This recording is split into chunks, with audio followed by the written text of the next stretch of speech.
अस्सलाम वालेकुम दोस्तों। आज बेसिकली तो बात करनी है कि इंडिया और सऊदी अरब के दरमियान मुआहदे हो रहे हैं।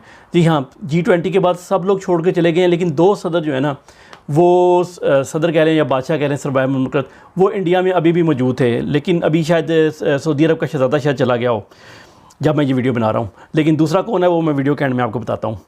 अच्छा, लेकिन पहले बात कर लेते हैं सदर ममलकत आरफ अल्वी की जो है वो टेनोर पूरा हो गया, तो उनके ख़िलाफ़ एक मुहिम शुरू की गई है। मुहिम के मुताबिक कि इनको निकाला जाए, तंग किया जाए, प्रेशराइज़ किया जाए कि वो किस तरीके से छोड़ के चले जाएं और हम अपनी मर्ज़ी का सदर ला के आगे सारे कार्रवाइयाँ डालते रहें।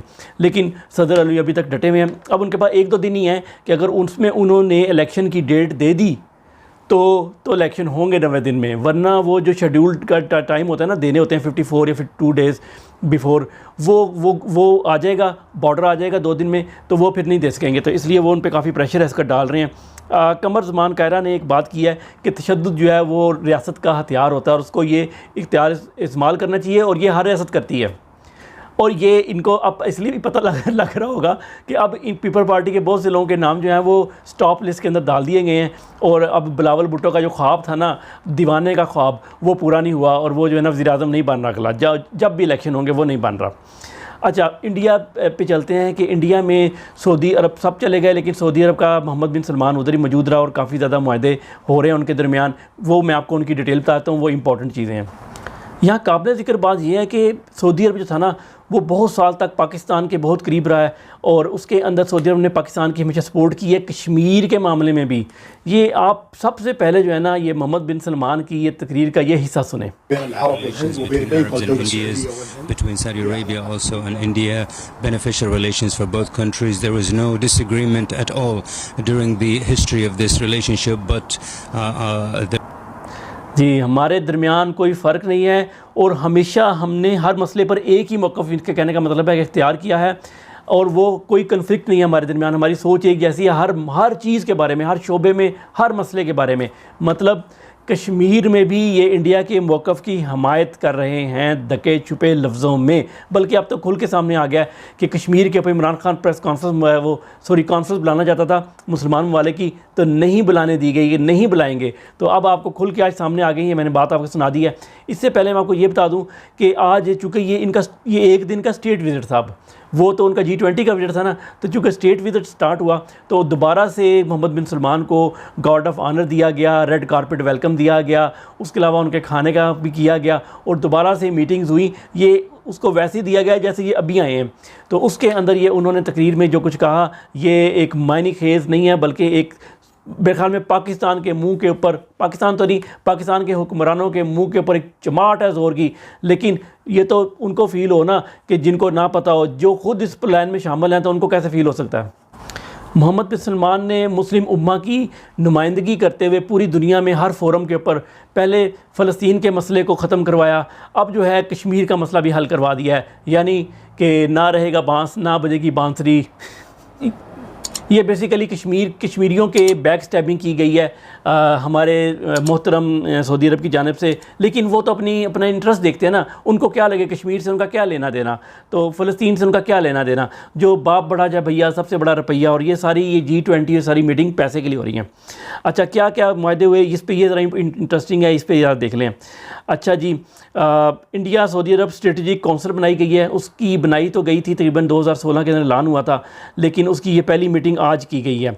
उसके अलावा 8 मुआहदे जो हैं वो किए गए हैं, एनर्जी से, IT से, मैन्युफैक्चरिंग से। ये बात याद रखें कि सऊदी अरब जो है ना, वो बना रहा है नियॉन सिटी, दुनिया की सबसे बड़ी सिटी बनाने जा रहा है, और उसके पूरी दुनिया के अंदर ये जा रहा है कि हमें उसमें से ठेके मिले, इमारतें बनाने के, सड़कें, मुख्तलिफ चीज़ें बनाने के, IT के।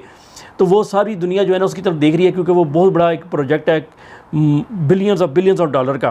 तो हमारा जैसा मुल्क पाकिस्तान, अगर हमारे तो खैर प्राइवेट लोगों के बिज़नेस बंद कर देते हैं ना, तो अगर कोई मुल्क नहीं भी तरक्की करता किसी वजह से, तो इस तरह के ठेके लेके वो जो है ना, ज़रूरी नहीं होता बाहर से पैसा ही लेना है, आपकी कंपनियां बाहर से ठेके लेके भी पैसे मुल्क में ला सकती हैं।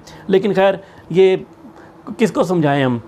अच्छा, MOU कुछ नए साइन हुए हैं। एक तो ऑयल रिफाइनरी जो थी ना, जो आपको याद है इमरान खान से भी ऐलान किया था कि ऑयल रिफाइनरी बनाएंगे, $8 अरब लगाएंगे। हम खुश हो गए थे और वो पैसा बस कहीं नहीं आया। वो इंडिया में भी जाके ऐलान किया था, उसको तो 25 अरब की बनी थी, लेकिन अब उसकी कीमत बढ़ गई है, वो नहीं बन सकी। अब उसकी कीमत जो है ना, वो तकरीबन वो कह रहे हैं $50 बिलियन तकरीबन लगेंगे, और वो तकरीबन दुनिया की one of the biggest oil refinery होगी। और उसके दोबारा उसके बारे में बातचीत की गई है कि उसको लगाया जाए, क्योंकि अब रशिया से भी तेल आ रहा है, तो इंडिया को भी ज़रूरत है और पूरी दुनिया को ज़रूरत है। अब सब एक पेज पे इकट्ठे हो गए हैं कि नहीं इंडिया को लगाई जाए, तो जो रुकावटें थी वो दूर हो गई हैं। तो इंडिया ने बड़ा वेल प्लेड किया है। इसके अलावा एक ऑप्टिक फाइबर बिछाई जा रही है समुंदर के अंदर इंडिया से सऊदी अरब तक, ताकि कम्युनिकेशन के लिए जो है ना रास्ता मिडल ईस्ट और इंडिया का, उसको एक अलग चैनल से गुजारा जाए और उसको उसके अंदर तेज़ी लाई जाए 5G आने के बाद अब मुस्तकबिल में, और उसको ज़्यादा सिक्योर किया जाए। कोई और लाइन टूट जाती है ना तो राब्ता टूट जाता है। तो इसके ऊपर भी काम हो रहा है। ये इसमें बहुत बड़ी इन्वेस्टमेंट होगी। टोटल इंडिया उम्मीद कर रहा है जो MOUs और जो मुआहदे हुए हैं उनमें $100 बिलियन की सऊदी अरब इन्वेस्टमेंट करने जा रहा है। इसके अलावा एक और बात भी डिस्कस की है, लेकिन अभी उस पर फाइनल नहीं हुआ कि मुकामी करेंसी में ट्रेड करें, इंडियन रुपीज़ और सऊदी रियाल के अंदर एक दूसरे के अंदर मुल्क जो है ना वो ट्रेड करें। ये एक बात आप लोग याद रखें कि इंडिया सऊदी अरब से जो तेल और ऑयल गैस वगैरह मंगाता है ना, वो तीसरे नंबर पे है। सबसे ज़्यादा वो मंगाता है रशिया से, उसके बाद वो मंगाता है इराक़ से, और तीसरे नंबर पर वो मंगाता है सऊदी अरब से। लेकिन उसकी एनर्जी की कंजम्पशन इतनी ज़्यादा है, पाकिस्तान से 10 गुना ज़्यादा उसकी एनर्जी की कंजम्पशन है, तो ज़ाहिर है उसको हर मुल्क से बना के रखनी है।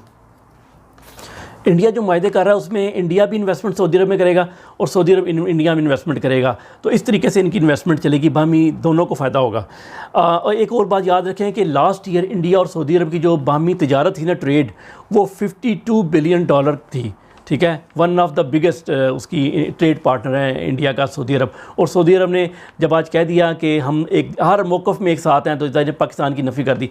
अब पाकिस्तान आते हैं या नहीं आते, इस पर बात कर लेते हैं। पाकिस्तान सऊदी अरब आज के शहज़ादा वापसी पे हो सकता है 1 आध घंटे के लिए 2 घंटे के लिए रुक भी जाए, उससे कोई फ़र्क नहीं पड़ता। कुछ लोग, जिस तरह हमने भी कहा कि वो पाकिस्तानी अवाम को क्यों नाराज़ करेगा, वो तो बादशाह है, बादशाह तो अपने मुल्क की अवाम की फ़िक्र नहीं करता तो वो दूसरे मुल्क की अवाम की फ़िक्र क्यों करेगा, नहीं होती। और कश्मीर और फ़लस्तीन में भी फ़िक्र नहीं हुई, तो इधर क्यों फ़िक्र करेंगे, ठीक है ना। वो तो एक इशू थे ना, फ़लस्तीन की वजह से तो पूरी दुनिया के मुसलमान नाराज़ हो सकते थे, लेकिन हु केयर्स, किसी ने परवाह की नहीं। तो पाकिस्तान की अवाम भी नाराज़ होती है तो हो जाए। हाँ, एक वजह जिसकी वजह से वो नहीं आएगा, अगर ना आया तो वो ये कि आप अगर किसी से एक दफ़ा 10 रुपये मांगे, अगले दिन फिर 10 रुपये मांगे, तीसरे दिन वो बंदा कहेगा यार, वो बंदा बुलाए यार आप मेरे घर आओ, कहता ना भाई मैंने नहीं आना, इसने फिर 10 रुपये मांग लेने हैं। तो ये वजह हो सकती है अगर ना आया। बाकी $25 अरब की जो इन्वेस्टमेंट पाकिस्तान में 100 के मुकाबले में 25 की जो बात की जा रही है, उसके लिए आपको पाकिस्तान की ज़मीन पाकिस्तान बेचना पड़ेगा। उसके अलावा और कोई चांस नहीं है। किस चीज़ में इन्वेस्टमेंट करें वो अगले, ये एक दीवाने का ख्वाब है, लेकिन माँ बेचने वाले कुछ भी बेच सकते हैं। अस्सलाम वालेकुम।